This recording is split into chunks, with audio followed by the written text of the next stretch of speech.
And so, it continues. Hello there, welcome back to the Writer's Live Vlogs, where I talk about my own process, what I've been up to, and offer writing advice and inspiration along the way. This week, I'm gonna be talking about a very wild week, featuring two thoughts on two different movies that I watched with Kitty, as well as giving a little bit of insight into the influences, the things that have influenced my writing. So let's take it from the top. First off, the Max update!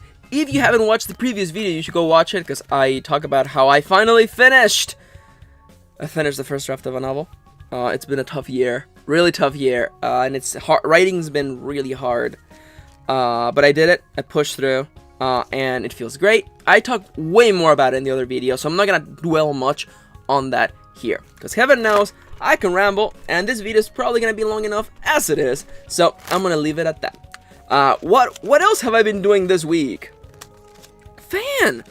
Oh my, this fan's like, it's not broken, it's just being silly. So what else have I been doing this week? Three things. Metal Gear Solid 5: The Phantom Pain. Playing more of that game. That game is so long.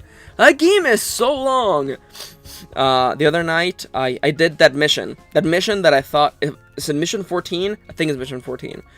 Those of you who have played the game, it's the mission that involves the child soldiers, and I didn't know that was the mission with the child soldiers. I know of that mission. I've seen a whole LP of that game. I know what that game is all about. But I forgot how long that mission is, and I did everything in that mission. I took care of every single outpost, every guard post. I captured as many people as I could. I captured all the vehicles, and by the time I got to the children, it was like 2 hours in, and I'm exhausted. I'm tired. That was after a long day of writing and doing all their work stuffs, and like I opened the cage. I opened the final lock, and I'm like, oh, it's the kids. And those of you who don't know, after you rescue all these child soldiers, you have to take them through this really narrow tunnel that has a bunch of soldiers, and you have to make sure none of the kids die. Or rather, none of the kids are anywhere near gunshots, because of course they're not gonna show kids plus violence equals your game not coming out. So I took it real freaking slow. I took care of every guard, and finally, and I hate that mission so much, because you have to load up every single child. Every single child has to be loaded into the rescue helicopter one by one, and it's just like hold circle to pick the kid up, hold circle to put him in the helicopter, and you do that 6 times, and I'm just like, no. And then there's like 3 cutscenes after that. Thankfully though, I unlocked the water gun, and that's the most important weapon in the game, so that's fine. So, lots of sneaking. What else did I do, other than complaining about video games? Oh god, I think I saw a screen that showed my playtime, and it was scary. It wasn't like Stardew Valley levels of scary, but it was still scary. What other thing did I do? This week, I watched movies with Kitty. We finished Persona 5, so we haven't had much else to do. We've been trying to figure out what else our next project should be. We're thinking of a video game, but we're not sure. I'm trying to see what we can work into, but we've taken this a great chance to watch things we haven't had a chance to watch before, because we're too busy grinding in Personas and getting all the achievements. Did I mention we got every achievement in Persona 5? Every single one. Crazy. Also, someone was asking about my thoughts on Akechi.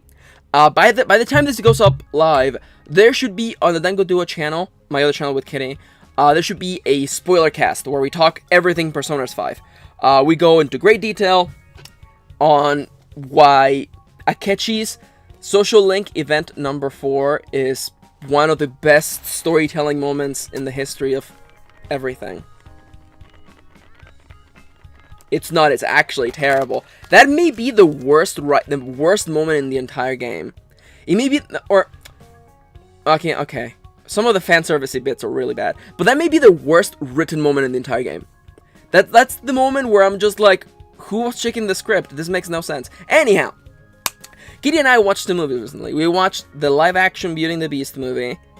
That was really bad. That was infectably bad. I described that movie as someone doing a credit, no credit paper on what the original animated movie was about. It's unemotional. Things happen without setup. They happen clearly because they are supposed to happen without any sort of setup, and the whole timeline makes no sense.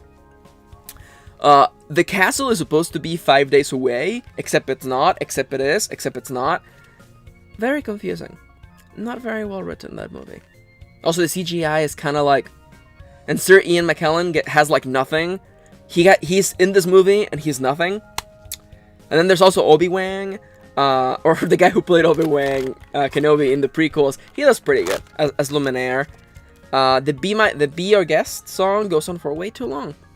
I don't want to say I dislike that movie, but I don't think it was a fun time. It was a fun time tearing it apart, that's for certain.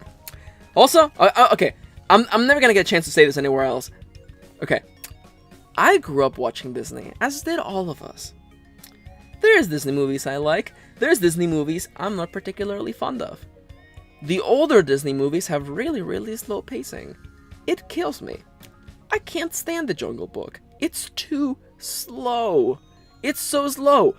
10-year-old Max thought it was too slow. 10-year-old Max was like, can you get it moving? Yeah, have something happen. I'm sitting here waiting for things to happen.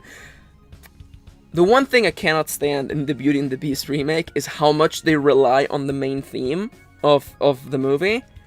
Like, that is literally in the reprise of every other song in the soundtrack, and it drives me insane.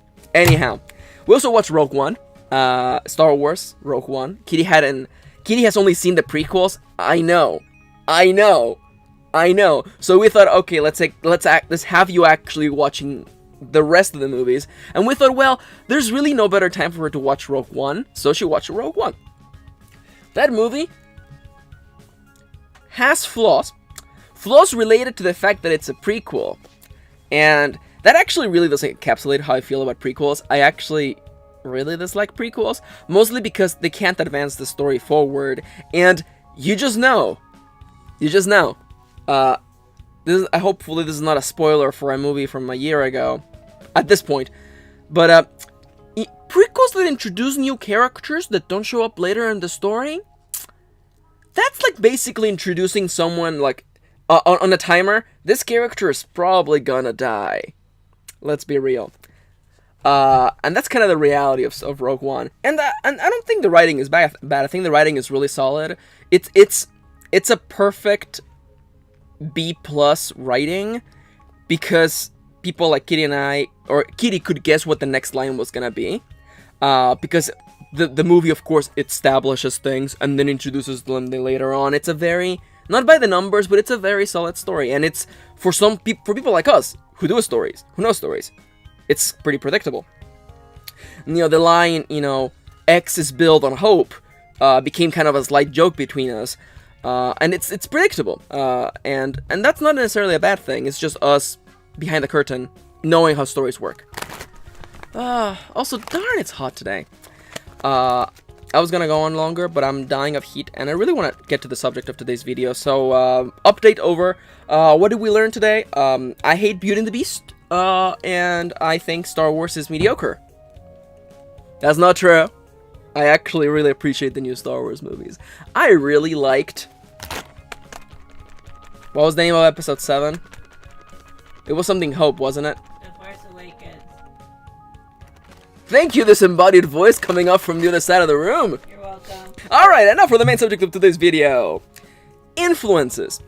I got a comment recently from a dear viewer who was super happy to find out that someone else finds inspiration or has had their writing inspired by anime or Japanese animation. And I want to talk about that, actually, because I was thinking about it, and this subject has come up way before in the past. I'm sorry if I just have the fan on the whole time. I could have this fan over here on, but that would be really loud. I'm going to ask you a question, okay? And I want you, feel free to share your answer in the comments down below, or just to answer honestly. Close your eyes. It's okay. You don't have to look at me the whole time. It's cool. Close your eyes. Picture the story you're working on right now. Picture the characters. Picture the scene you were writing the last time. Picture that. And now tell me, Are you imagining things in live action? Because for me, you can open your eyes now. I've always pictured anime. My whole life. I have never written a story where I'm picturing live action actors. I've always pictured anime. And that kind of... And it's funny because I tell people this and they're like, wow, that's crazy. And I don't think it's crazy. Because of where I came from. And my upbringing. You see, I was born and raised in Mexico. And anyone out there who was raised in Mexico during the 90s can tell you, Mexican public television plays so much anime. There was so much anime. I don't know if there still is. I would like to think there still is. Oh god, did Attack on Titan play in Mexico? That's crazy. Ataque on Titan? Titan? That title doesn't work. Fun fact, no. Ataque... How would that title work in Spanish? It's fine. Wow, I'm just thinking of like... Did the Melancholy of Haruhi Suzumiya play in Mexico? That would be... That's great. No, there's no way that made it to Mexico. That's crazy. But when I was growing up... and it was weird because like... Anime played back-to-back on the teenager/kids channel. And it played next to American animation. So for me, there was never any like... I mean, until I grew up and I knew the difference. There wasn't any like, oh yes, that's that animation, that's this one. I vividly remember coming home from school in 6th grade, and I would come home from school and I would watch like it was a 2-hour block. It wasn't like an official block, but it was a block that I would watch, and I would get home because I live really close to my school, and I would get home and I'm like, yeah, I get to watch the Garfield and Friends cartoon, followed by the 90s Alvin and the Chipmunks, followed by Ranma 1/2, followed by Dragon Ball Z. Yeah! That was a good block. That was the best way to get back home from school. Watch some Garfield. Watch some Alvin and the Chipmunks. Then Ranma 1/2. Then Dragon Ball. And those were my afternoons. During 6th grade. Or, I mean, coming home from school. Did I do homework back in those days? I have no recollection of whether I ever did homework. But it's fine. Because I'm not in school anymore. Ha! Joke's on you, teach. Now, why is anime an influence in my storytelling? Because yes, there's a truth to it. That I grew up watching that. So when I, as any kid did, I did my doodles. I had imaginary friends. I imagined them as animation. I think my mother always joked that I had an imaginary friend that was basically Leonardo from the Ninja Turtles. Which, growing up, I've lost so much respect for Leonardo. I'm not saying he's bad. He's just kind of plain. I've developed way more love for Donatello and for Raphael. Raphael gets me, because I just wish he stopped being... I wish he would just open up, Do you have that friend? You're like, we should just talk about our feelings right now. But, selling this out of the way, did you think there was going to be in-depth analysis of the Ninja Turtles in this video? Neither did I. But that's the magic of waking up in the mornings and trying out whatever happens. Whatever comes next, it's okay. But it wasn't just that. Through my childhood and my teenage years, there was so much anime in Mexico. It's in the public channels. Because it was like, and I forget, I think it was Channel 9 that I watched all the time, which was like the kids/teenagers channel. And then there was also TV Azteca, which was 11, I think, Channel 11. And that one on the weekends played a lot of anime. That one on the weekends, it played Sailor Moon, it played Saint Seiya, freaking Caballeros del Zodiaco. Man, I love Saint Seiya. Saint Seiya was so good. The creation of the Bishi boys, the beautiful Bishonen. Anyhow, I'm getting up. And then what was that one with the samurai armors? I forget what it's called. I forget the Japanese name. And then of course, because it's Mexico and everyone loves soccer, there was also that one soccer anime that ran on forever. In Spanish, it was called Supercampeones. I've never been able to find it in English. And I don't want to say I haven't tried very well, because let me tell you something. I guess in Mexico, you know of soccer, of football, because everyone knows and does football. So when I escaped Mexico, I was like, thank heavens, I don't have to talk or think about football ever again. And then I come here, and then Kitty's like, you've never seen baseball? And I'm like, baseball? Listen, guys, I'm not a very sports person, okay? Unless we're talking esports, yeah! I wish I knew more esports. I would drop like a team name right now. But I don't. It's okay. Now, still on this out of the way. I watched a lot of anime growing up. And I meant to... This disclaimer is literally the first point on my thing to talk about today. The anime disclaimer. Because I know, and oh my god, by now a bunch of people have made assumptions. And I'm not here to defend anime. There's a lot of garbage anime. There's a lot of pandering anime. Mostly because it's meant for the male gaze, the male audience. So it's fan servicey, it's full of nonsense. There was a good chunk during 2005 through 2010, where there was a bunch of garbage. And I remember because I was in high school, and I remember Max from back then, a friend lending me a DVD of Deers, and I went, this is dumb. What? No, I'm not reading Nejima. This is dumb. I'm not watching Love Hina. That's dumb. And back then, even Max back then was like, no, because it wasn't what I wanted. What I found in anime that was always inspiring to me.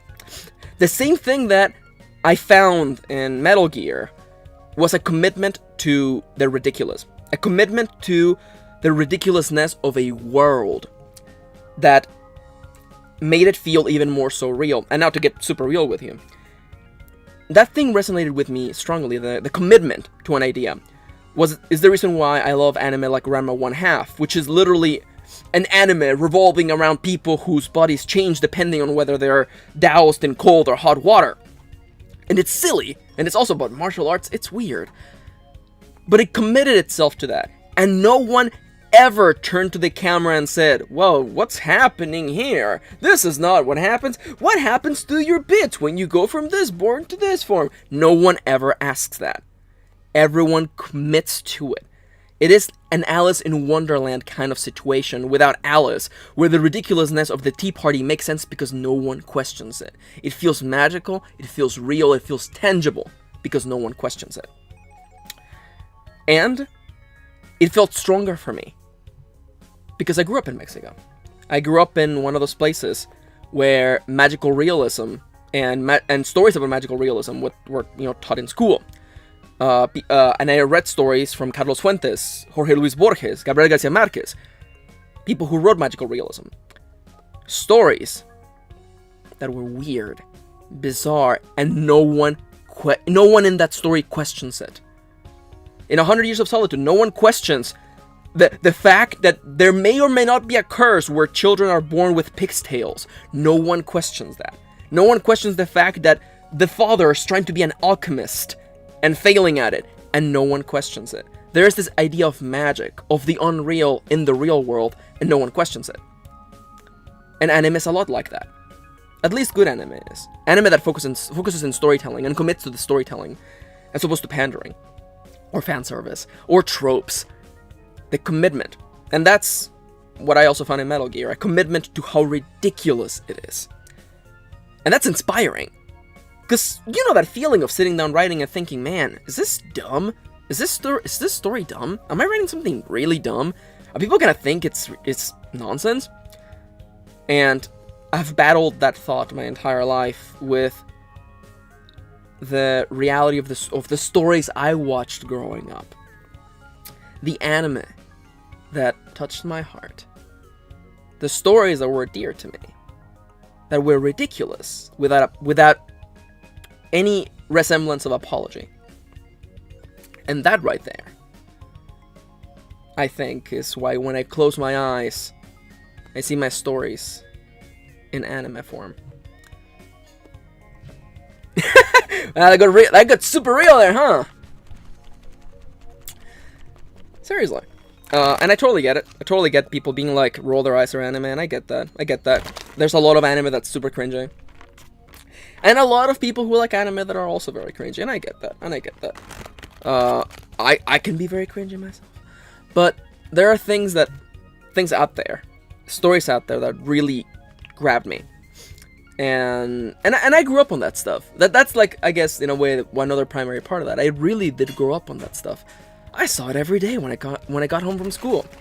And it just became a part of how I imagined these fantastical worlds. And I guess it makes sense that if I'm picturing a world that is unreal, that is beyond magical, and that it's committed to its own reality, of course I would see it in my mind as anime. And there we go. That's all I had to say. I went on for way too long. I hope you didn't mind. If you enjoyed this video, please let me know. If you have your own thoughts on the stuff that has influenced your writing, let me know in the comments down below as well. I want to thank you for tagging along. The usual things. If you have a question you would like me to answer in a future video or thoughts, this video exists because someone sent me a comment. And this is my reply. Also, if you want to check out my stuff, I'm on Twitter. At Mr. Karen. I post updates, I post inspirational thingies, I also post clips of me in Metal Gear being super sneaky, and whatever I'm up to. Additional to that, if you love my content and want to make sure that I can continue making it for the foreseeable future, please consider checking out my Patreon. For $1 a month, you can watch these videos a week in advance. You can literally go right now, pledge $1 and watch next week's videos right now. Of course, if the 1 month thing is not your thing, you can always buy me a cup of coffee in the link in the description down below. One-time donation. Now, as we're now in the formal outro, I want to let you know that up here there's a playlist. Up here there's a button to subscribe to this channel. Over here a button to my Patreon. And over here in this corner there's a channel to Dango Duo, my other channel with my best friend Kitty, who's totally not in this room right now. Where we play games, we watch anime, review anime, react to anime, and more. For the time being, thank you for tagging along.